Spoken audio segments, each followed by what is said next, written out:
안녕하십니까. 예, 오늘은 저희가 언어 메시지와 비언어 메시지에 대해서 한번 공부해 보도록 하겠습니다. 저희가 이제 말과 글의 차이점도 살펴보고 또 시대적 표현 매체에 의한 문화가 어떻게 변화하는가 하는 것도 살펴봤습니다. 그래서 저희가 살펴보니까 21세기는 제2의 구술상 시대다 하는 것을 보게 됐죠. 그래서 21세기 와서 이제 말에 대해서 관심을 갖고 말을 이제 연구하게 되는데, 그러나 이제 말에 대한 연구도 보면 음성이 어떻게 조합을 해서 어떤 의미를 만드냐, 이제 그것만 연구하게 됐죠. 그래서 과학적으로 접근 가능하고 분석이 가능한 것만 연구를 하게 된 거죠.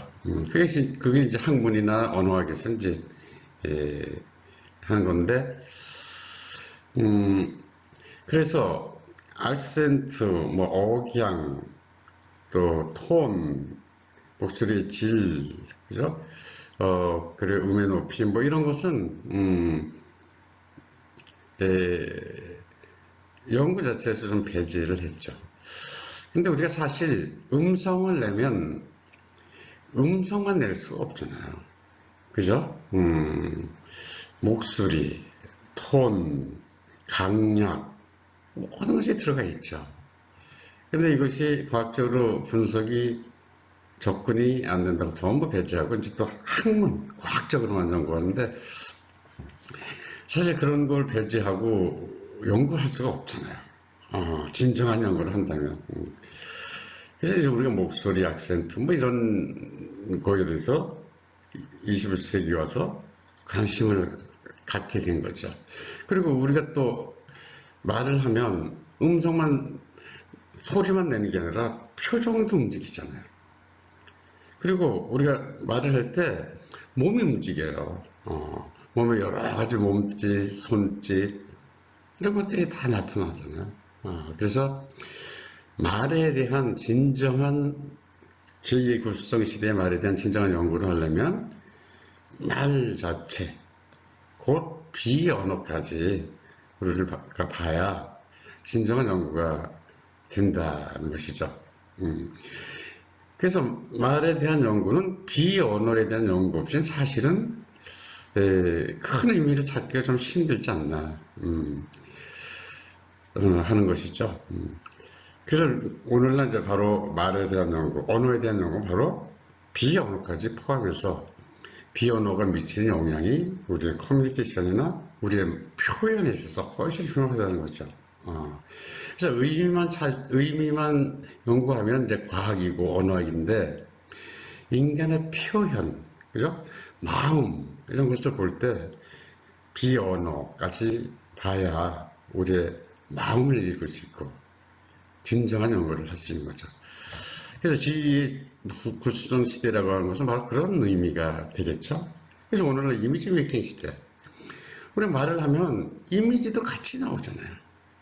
이미지 없이 어떻게 음성만 낼 수가 있겠어요? 그래서 이미지, 면접과 발표, 이것이 발음만 내는 게 아니잖아요. 면접과 발표, 그죠? 손짓, 몸짓, 표정, 눈짓, 또 목소리의 세기, 뭐 여러 가지가 동시에 나오는 것들 있죠. 그래서 그 비언어, 표정, 자세, 몸짓 언어, 목소리의 시대가 됐다는 거죠. 그리고 과거에는 우리가 글만 연구할 수밖에 없었어요, 사실. 그래서 문장만 연구했어요. 그게 문법이잖아요, 문법. 그리고 거기 오히려 또 해서 만든 게 사전. 그래서 문법과 사전을 통해서 문장만 연구했죠, 문장만. 말 자체는 또 연구하기 힘드니까. 녹음기도 나오고 이러면서 말에 대해서도 우리가 고정시키고 볼 수 있는 수준이 된 거죠. 그래서 이제 말을 해야 되는데, 말도 음성만 연구하려고 그랬는데, 오늘날 이제 동영상이나 캠코더 하면서 우리가 음성뿐만 아니라 목소리, 표정 이런 걸 다 잡을 수가 있는 시대가 된 거죠. 그러니까 이것을 반복해서 보면서 연구의 대상으로 삼을 수 있는 이제 그런 수준이 된 거죠. 그래서 바로 제2의 구조성 시대는 바로 말과 비언어의 시대다. 그래서 비언어까지 연구해야 우리의 마음을 알 수가 있죠. 그리고 그걸 해야 진정한 표현이 되죠. 그죠? 결국은 문법이나 문장에 대한 것은 문장이 옳고 그르고 뭐 그런 그것만 연구했죠. 그러나 표현에 대한 연구는 상당히 등한시했죠. 근데 오늘 표현, 그죠? 마음속 깊은 데서 나오는 표현에 대한 연구, 그것을 우리가 알려면 우리의 몸 자체, 이미지 자체, 목소리 자체를 연구도 하고 관찰을 하고 또 그것을 갈고 다듬어야 된다 하는 것이죠.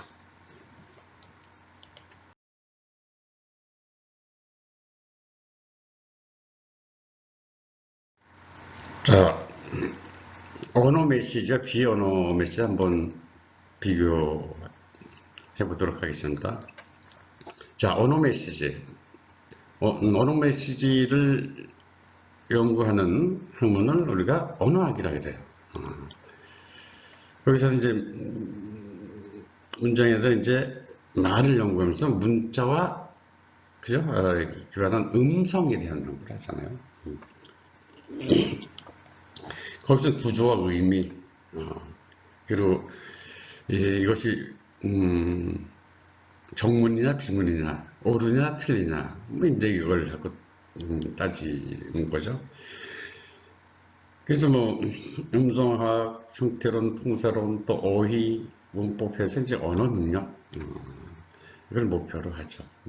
근데 우리 비언어 메시지는 연구 대상이 여기 과학적인 음성을 객관적으로 연구하는 거예요. 문자하고 그죠?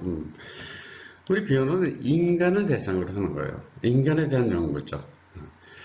사실 인문학인데 언어학이나 음악도 우리가 문자와 음성을 했어요.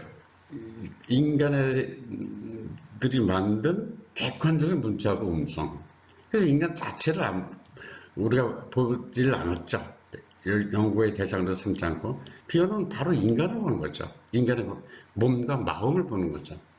그래서 마음과 감정, 몸, 마음, 감정. 그래서 이걸 이제 커뮤니케이션, 소통. 그래서 여기서 소통 능력이죠. 서로 인간 간의 관계, 서로 마음과 표현, 마음의 그 표현을 서로 어떻게 하느냐. 이제 이런 것이 비언어 메시지다. 그래서 비언어는 대상을 인간 자체를 하는 거예요. 그래서 인간의 이미지, 인간의 몸, 인간 바로 외모를 보고 저 안에 있는 저 깊은 곳에 있는 마음을 읽고 마음을 서로 주고받으려고 하는 것이 바로 비언어다. 이렇게 볼 수 있겠습니다.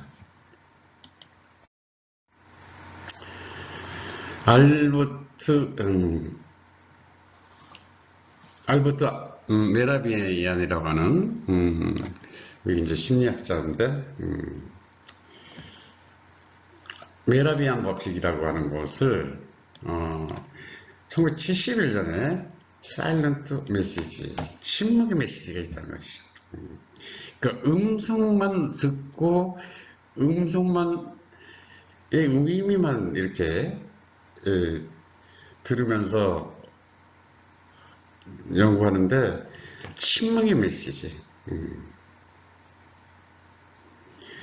음성으로 나오지 않지만 침묵으로 많은 것을 주는 메시지가 있다는 이제 그런 책이죠. 근데 1971년에 이제 이런 책을 썼는데 아마 관심을 갖는 사람들이 30년 이상 크게 없었을 것 같아요. 저도 제가 21세기 와서 메라비안 법칙이라는 것을 이렇게 알게 되고, 처음에 깜짝 놀랐어요. 어떻게, 언어 자체는, 커뮤니케이션에서 7%밖에 차지 안 했고, 나머지는 너무 비언어다는 것은 깜짝 놀라기죠. 저도 언어학자고 문법학자로서 아주 논리적으로 언어, 그죠? 했는데 깜짝 놀랐죠. 받아들일 수 없는 이점이었죠. 특히 언어학자들에게 있어서는. 근데 21세기에서 이 이론이 뭐 기업이나 사회에서 다 받아들였어요. 어, 그럴 것 같다고 인정을 하고 수용을 한 거죠. 그래서 메라비안, 커뮤니케이션을 하면 메라비안 법칙을 아주 가장 중요한 법칙을 우리가 삼고 있죠. 근데 그러나 이제 이런 법칙은 사실은 학문이나 언어학하는 데서는 사실은 아직도 수용을 할 수 없는 거죠. 그렇죠. 과학적으로 할 수 있는 것, 과학적으로 분석할 수 있는 것, 음성, 의미, 이것만 연구하는 게 없는데 학문, 또 언어학에서는 보고 있는 거고, 이런 것은 그냥 커뮤니케이션은 언어 능력과 때문에 그냥 되는 것이다. 그것은 그렇게 중요한 것이 아니다. 언어 능력이 중요하다. 하는 것이 언어학의 연구 목표였죠. 우리가 보면 세계 배우 중에서 가장 우리에게 깊이 각인된 배우가 누구냐 했을 때 누군가 찰리 채플린이죠. 1920년대, 30년대에도 막 활동하던 배우인데 무성 영화 시대 최고의 배우잖아. 여러 배우가 있는데 우리가 이 뇌에 각인된 이미지가 가장 강한 그 배우가 찰리 채플린이에요. 왜 그랬을까요? 무성시대에 몸짓과 표정으로만 연기를 했어요. 그것이 우리한테 굉장히 각인이 된다는 거죠. 뭐 어떤 명대사를 우리가 막 기억하고 이렇진 않단 말이죠. 굉장히 각인된 게 바로 몸짓, 몸으로 연기한 거, 뭔가 표정으로 연기한 게 가장 강하다는 거죠. 물론 이제 영화 중에서 명대사에서도 좀 기억을 하는 것들이 있죠.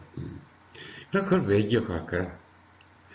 연기와 몸짓과 표정에 있어서 너무 감동을 받고 각인이 돼서 거기 나오는 대사도 우리가 명대사에서 몇 개를 기억을 하는 거예요. 그만큼 몸짓 언어, 비언어가 갖고 있는 심은 대단한 거라고도 할 수 있죠. 우리의 마음과 뇌에 그대로 각인이 깊이 박혀버리는 거죠. 그리고 영상 시대를 딱 알리는 그런 것이 바로 1961년에 미국 케네디와 닉슨의 TV 토론이었죠. 근데 미국 대통령 중에서도 우리에게 가장 먼저 딱 떠오르는 대통령 하면 케네디예요. 케네디. 그게 왜 그럴까요? 케네디 1961년에서 2년 후에 암살돼서 대통령 때 얼마 하지 않고 굉장히 젊었을 때 세상을 떠난 사람이라서 많은 일도 못했어요. 그리고 아주 젊은 사람인데 왜 이렇게 각인이 됐을까 하는 거죠. 바로 케네디와 닉슨의 TV 토론에서 케네디는 카메라에 눈을 맞추면서 밝은 표정과 한의를 드러내면서 몸을 쓰면서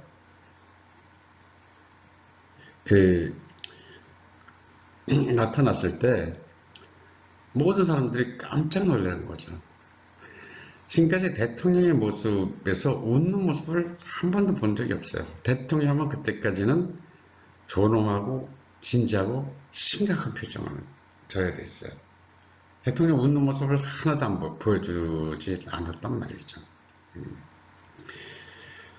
그래서 그 표정과 하얀 이가 드러나면서 눈을 맞추면서 몸, 그 제스처 쓰면서 얘기할 때 굉장히 깜짝 놀라면서 속에 아주 강하게 각인이 됐죠. 그래서 사실은 닉슨이 앞서가고 있었고, 닉슨은 뭐 경험도 많고 머리도 굉장히 좋은 사람이에요. 그래서 뭐 정책도 훨씬 똑똑한데 아주 젊고 신출내긴 케네디한테 패한 거죠. 바로 이미지 시대를 알리는 최초의 그 정치 토론회였다고 볼 수가 있죠.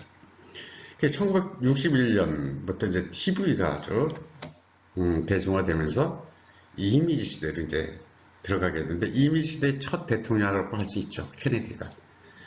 근데 그때의 그 케네디의 모습은 지금도 모든 사람이 다 강렬하다는 거죠. 그리고 1964년에 사이먼이 가본 글이 Sound of Silence, 침묵의 소리라고 하는 노래를 부르게 되는데 굉장히 유명한 노래죠. 이 노래도 바로 이 시대에 나온 거죠. 침묵의 소리. 한번 여러분들에게 올려줄 테니까 한번 잘 들어보세요. 가사도 한번 음미해 보세요. 바로 비영어를 얘기하고 있어요. 사람들이 talking without speaking, 진정한 말을 하지 않고 떠들기만 하고 있고, hearing without listening, 경청하지 않고 그냥 귀를 듣기만 한다. 뭐 이런 가사들이 나와요. 그 마음의 소리, 침묵으로 그 음성으로 나오지 않는 그 소리를 들으라는 얘기예요. 그래서 바로 60년대 이런, 또 70년대 이런 책을 통해서 쭉 나왔는데, 이제 21세기 돼서 우리가 비언어, 인간의 이미지, 외모, 마음, 이런 것에 대해서 이제 본격적으로는 관심을 갖게 됐죠. 아직도 학문에 있어서는 좀 부차적인 거고 크게 연구할 가치가 없다고 보는 거예요. 언어, 음성이 굉장히 중요하지. 뭐 제스처, 표정은 뭐 그거 연구할 만한 가치가 되는지 안 되게 보지만 오늘날 많은 관심을 갖게 되고 이제 비언어의 시대가 온 거죠.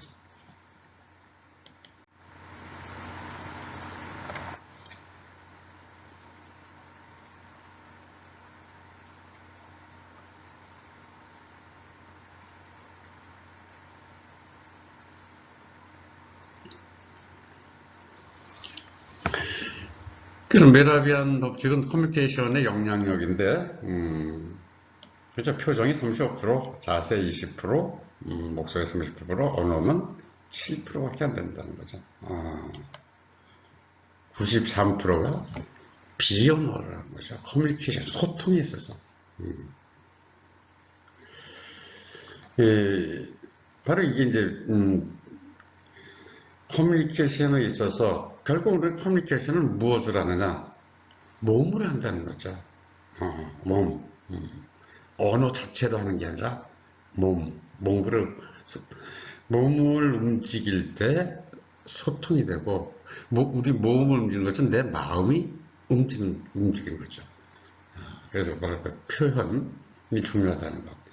바로 비언어가 결국 93%를 차지한다는 거죠. 이건 뭐 절대적이잖아요. 그죠? 절대적. 그래서 표정, 자세, 목소리를 우리가 이제 관심을 갖고 관찰도 하고 또 나의 표정이 어떤지, 자세 어떤지, 목소리, 또 다른 사람의 목소리와 자세, 표정도 몸을 보면서, 그죠? 또 경청하면서 우리가 그것을 읽고 보려고 해야 된다는 거죠. 그럴 때 우리가 소통의 문이 열립니다. 그래서 소통은 몸을 하는 거다. 글과 세상에서 부자 1%는 96%의 세계의 1%의 부자들이 96%의 자산을 갖고 있다는 거예요. 그래서 세상의 주인은 1%라는 거죠. 1%. 나머지 사람들은 다 굉장히 복잡하고 어렵게 살고 있다는 거죠. 그래서 1%가 이래야 되는 거예요. 1%. 1%는 어떤 사람들이냐는 거죠. 1%. 1%는 99%가 하는 일을 안 해요. 왜일까요? 근데 어떤 일을 할까요? 이 1%는 세상의 비밀을 알고 있다는 거죠. 그래서 그 비밀을 하는 거야. 근데 99%는 공부를 많이 하고 그래, 하고 엄청나게 노력하는데 그 비밀을 몰라요. 그 비밀은 뭘까? 우리 과목에서 이 1%만이 알고 있는 이 비밀을 알고 그 비밀을 실행을 해야 돼요. 그래서 부자가 되고 건강한 방법, 성공과 부를 가져야 되는 거죠. 1%만 그 비밀을 알고 있다는 거예요. 99%는 그걸 몰라요. 그러면서 열심히 노력해요. 그게 무엇일까? 그걸 찾아야 돼요. 그것을. 자, 영어 사용자의 99%가 모르는 영어에 대한 이야기. 99% 영어 사용자가 몰라요. 문법, 어휘, 막 통번데 언어의 비밀이 있어요. 영어의 비밀. 결국 언어의 비밀을 알고 있는 사람은 딱 1%밖에 안 된다는 거죠. 그 사람은 언어를 잘 사용한다는 거죠. 근데 99%는 언어를 잘 사용을 못한다는 거죠. 그래서 바로 이 1%는 그 비밀을 알고 지혜도 있고 소극적으로 멋진 소통을 하면서 산다는 거죠. 1%만이 아는 언어에 대한 비밀이 또 있다는 것이죠. 그것이 뭘까요? 복잡하고 어려운 걸까요? 여러분들은 지금까지 강의, 비언어에서 힌트를 얻었을 거예요. 뭔가 지금 벌써 찾을 수 있을 거예요. 그것은 굉장히 단순하고 쉬운 거예요. 우리 인생은 단순하고 쉽게 살아야 돼요. 그런 사람만이 성공을 해요. 에너지가 있어요. 복잡하고 어려우면 활동을 못해요. 근데 우리가 공부를 훔쳐가면서 굉장히 복잡하고 힘들게 살고 있어요. 단순하고 쉽고 조금만 알아야 핵심 정기만 비밀. 알면 알수록 복잡해져요. 에너지 신이 없어져. 꼭 알아야 될 걸 딱 알고 그것을 단순하게 쉽게 행하는 자. 가장 중요한 것을 알고 그것을 단순하고 쉽게 하면은 인생은 성공과 부와 지혜를 갖게 된다는 거죠. 그게 무엇일까? 한번 고민해서 찾으시기 바랍니다. 오늘 영상 중에서 이 영상을 여러분들에게 올려드리겠습니다. 언어 사용자의 90%, 이 언어 사용자, 그러니까 세계에서 언어 사용자의 1%만 언어에 대한 비밀을 알고 있어요. 언어학자들은 이 비밀을 알고 있을까요? 모르죠. 교육을, 언어학자들이 언어 교육을 시키는데 언어학자들은 언어의 비밀을 모르고 있다는 거죠. 힌트를 드린다면 학교에서는 안 가르치는 거예요. 학교에서는 어렵고 복잡한 것만 가르쳐요. 그리고 많이 가르치려고 그래요. 힌트를 주면 성공하고 부하려면 단순하고 쉽고 조금 알아야 돼요. 이것이 무엇인지 한번 여러분 찾고 이 영상을 보면 여러분들이 찾을 수 있을 겁니다. 보시도록 하고. 자, 오늘 우리가 언어 메시지와 비언어 메시지의 차이를 봤습니다.